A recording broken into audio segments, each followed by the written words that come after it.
چکر یہ ہے کہ ہمارے وظائف کے ساتھ جو ہے نا کوئی بھی وظیفہ کرتے وقت ایک وظیفہ دوسرے وظیفے سے ہو سکتا ہے ٹکرائے.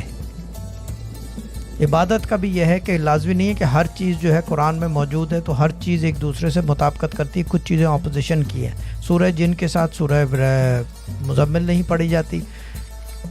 جب اگر آپ منزل دیکھ لو اس کے اندر سرٹن صورتیں ہیں جس کے اندر کیا کہتے ہیں اسے, میرے والد صاحب کی کتاب میں, وہ جب پڑھتے ہیں تو کوئی اور ریاضت بالکل بند کر دیتے ہیں. اور کچھ وظائف ایسے ہیں جس کے اندر نماز بھی جو ہے نا کچھ عرصے کے لیے بند کر کے پھر بعد میں قضا پڑھتے ہیں.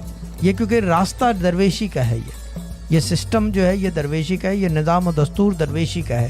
درویشی کے اندر سنگولیرٹی کی طرف جاتے ہیں, ایک اسم, ایک ہی اللہ, ایک ہی رسول, ہر چیز ایک ہو, ملٹیپلیکس چیزیں نہیں ہیں. عبادت آپ کی مرضی ہے, جتنا چاہو کرو, مگر چیز یہ ہے کہ جو مین چیز کرنے والی ہے قرآن, وہ نہیں پڑھا جاتا, اس سے آتی ہے موت سب کو. کسی کو بول دو قرآن پڑھنے کو, وہ نہیں پڑھ سکتی ہے نا, میں ویسے پڑھ لوں گی مولوی صاحب کے کہنے پہ یا مجھ جیسے کے کہنے پہ. یہ بڑا مسئلہ ہے. اصل میں اس میں پھر وہ بینیفٹ سیڈ نہیں نا, بینیفٹ نہیں نظر آتا لوگوں کو. لوگ وظائف کی طرف اس لیے بھی جاتے ہیں کہ اس سے کوئی نہ کوئی فائدہ انہیں نظر آتا ہے. فائدہ نظر آئے یا یہ کہ کوئی اس طرح کی چیز, لیکن اس سے میں نے دیکھا ہے 95% فائدہ کم, نقصان زیادہ ہے. صحیح, ٹھیک ہے نا, یہ چکر ہے.